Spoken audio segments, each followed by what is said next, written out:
മുൻ ബജറ്റുകളിൽ ടോക്കൺ തുക വകയിരുത്തിയിട്ടും നിർമ്മാണം യാഥാർത്ഥ്യമാക്കാതെ പേരാമ്പ്ര ചേനായിക്കടവ് പാലം അപ്രോച്ച് റോഡിനായി സ്ഥലം ലഭ്യമാകാതായതോടെയാണ് പദ്ധതി നീണ്ടുപോയത്. പേരാമ്പ്ര പഞ്ചായത്തിലെ ചേനായിയും വേളം പഞ്ചായത്തിലെ പെരുവയൽ ഭാഗവും ബന്ധിപ്പിച്ചുകൊണ്ട് കുറ്റ്യാടിപ്പുഴയിലൂടെ പാലം എന്നത് ഇവിടുത്തുകാരുടെ വർഷങ്ങളുടെ ആവശ്യമാണ്.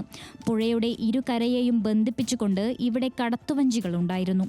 എന്നാൽ പിന്നീട് അതും നിലച്ചു.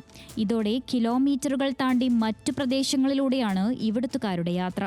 യഥാർത്ഥത്തിൽ 10-20 വർഷമായി ഈ പാലവുമായി ബന്ധപ്പെട്ട് ഒരുപാട് ആളുകൾ ഇതിൻ്റെ പിന്നിൽ പ്രവർത്തിച്ചുകൊണ്ടിരിക്കുകയാണ്. അതോടൊപ്പം തന്നെ നമുക്കറിയാം 8 വർഷത്തോളമായി ഈ പ്രദേശത്ത് ഇപ്പോൾ തോണി യാത്ര നിർത്തിയിരിക്കുക.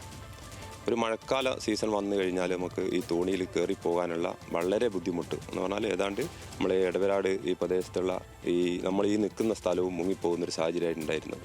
അപ്രോച്ച് റോഡിനായുള്ള സ്ഥലമേറ്റെടുപ്പ് സാധ്യമാകാതെ വന്നതോടെ പാലത്തിന്റെ നിർമ്മാണവും നീണ്ടുപോയി. സംസ്ഥാന സർക്കാരിന്റെ ബജറ്റ് പ്രഖ്യാപനങ്ങളിൽ ടോക്കൺ തുക മാത്രം അനുവദിക്കുന്ന പദ്ധതി മാത്രമായി പാലം നിർമ്മാണം നീണ്ടു.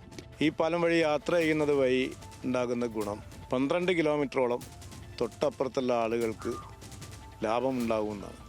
ഈ പാലത്തിന് വേണ്ടി 93 മുതൽ അന്നത്തെ PWD മന്ത്രിക്ക് നിവേദനം നൽകിയിട്ടുണ്ട്. അതിനുശേഷവും ധാരാളം ജനകീയ നിവേദനങ്ങളും ഇതിനു വേണ്ടിയുള്ള സമരങ്ങളും അതുപോലെ ധർണകളൊക്കെ നടന്നിട്ടുണ്ട്. 2019 ഡീറ്റെയിൽ ആയിട്ടുള്ള എസ്റ്റിമേറ്റും അതുപോലെ ഇതിൻ്റെ പ്ലാനും ഇതിൻ്റെ ഡിസൈനും ഒക്കെ പൂർത്തീകരിച്ച് ഗവൺമെൻറ് സമർപ്പിച്ചതാണ്. റോഡിനാവശ്യമായ സ്ഥലമേറ്റെടുപ്പ് കുറയ്ക്കാനായി പുതിയ അലൈൻമെന്റും തയ്യാറാക്കി. സ്ഥലമേറ്റെടുപ്പ് പൂർത്തിയാക്കാനുള്ള പ്രദേശവാസികളുടെ നടപടികളും പുരോഗമിക്കുന്നു.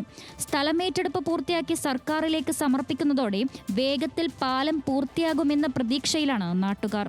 ന്യൂസ് മലയാളം, കോഴിക്കോട്.